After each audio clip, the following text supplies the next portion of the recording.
ఇప్పుడే జీ5 app download చేయండి. చూడండి మీ ఫేవరెట్ టీవీ షోస్ ఎప్పుడైనా ఎక్కడైనా. చూసారా అత్తయ్య, ఎవ్వరికి ఏమీ కాలేదు. మామూలుగా అయితే అడుగు పెట్టే ధైర్యం చేయగలరా చెప్పండి? మాకైతే చాలా ఆశ్చర్యంగా ఉంది. అసలు మేం బతికుండగా ఈ గదిలోకి అడుగు పెడతామని అనుకోలేదు. ఇదొక పెద్ద వండరు. అంటే నిహారిక చెప్పింది నిజం, అమ్మవారు ఒరిజినల్ కాదు. ఏమండి, ఏంటండి ఇది? నాకు అంత అయోమయంగా ఉంది వేదా. ఇక దీనికి శక్తులున్నాయో లేవో నిరూపిస్తాను. అత్తయ్య, నేను మీ ఇంటికొచ్చిన మొదట్లో అమ్మవారి మహిమ గురించి నాకు కళ్ళారా చూపించారు. మీకు గుర్తుందా?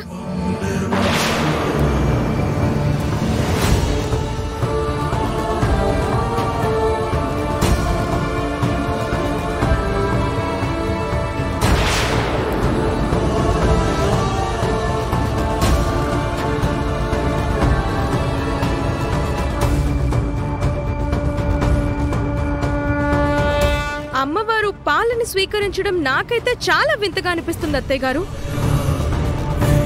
మనింటి అమ్మవారికి చాలా మహిమలున్నాయని నువ్వు నమ్మడానికి, నువ్వెవరికైనా చెప్పుకోవడానికి గాని ఇదే నిదర్శనమమ్మా. ఆ విషయం నాకు ఇప్పటికీ గుర్తుంది. ఎందుకంటే నేను కళ్ళారా చూశాను కాబట్టి. మేము చిన్నప్పటి నుంచి ఇలాంటి మహిమలు చాలా చూసాం నిహారిక. ఇప్పుడు మీరు పాలని అందించండి. అమ్మవారు స్వీకరిస్తుందో లేదో తెలుస్తుంది. అవునమ్మా, స్వీకరిస్తే అసలైన విగ్రహం, స్వీకరించకపోతే డూప్లికేట్ విగ్రహం అని అర్థం. ఈ విషయం వెంటనే తేలిపోవాలత్తయ్యా. తల్లి, ఏంటి పరీక్ష?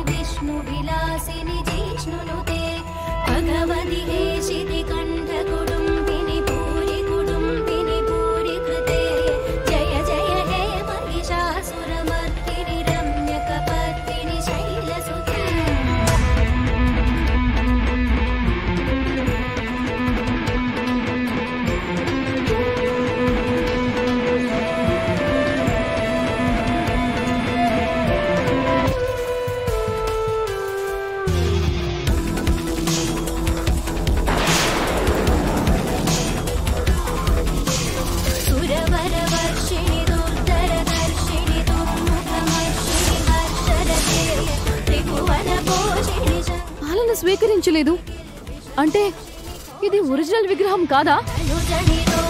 అంతేగా మరి. ఈ విగ్రహానికి ఎలాంటి శక్తి లేదని మనందరి ముందు కనపడుతుంది కదా. మారిపోయిందమ్మా, అమ్మవారి విగ్రహం మారిపోయింది. ఏమండి, ఇది మనం నమ్మాలా వద్దా? నమ్మక తప్పదు వేద. మన అమ్మవారే అయ్యుంటే ఇంతమంది లోపలికి రాగలిగి ఉండేవారు కాదు కదా. అమ్మవారు పాలు స్వీకరించకుండా ఉండేది కాదు కదా. మన విగ్రహం బయటికి తరలి వెళ్ళిపోయింది. అమ్మవారి స్థానంలో మాయా రూపంలా మరో విగ్రహం వచ్చింది. అందుకే రకరకాల సమస్యలు వస్తున్నాయి మనకి. ఎవరు చేస్తుంటారు ఇలా? నాకైతే అవని మీదే అనుమానంగా ఉంది.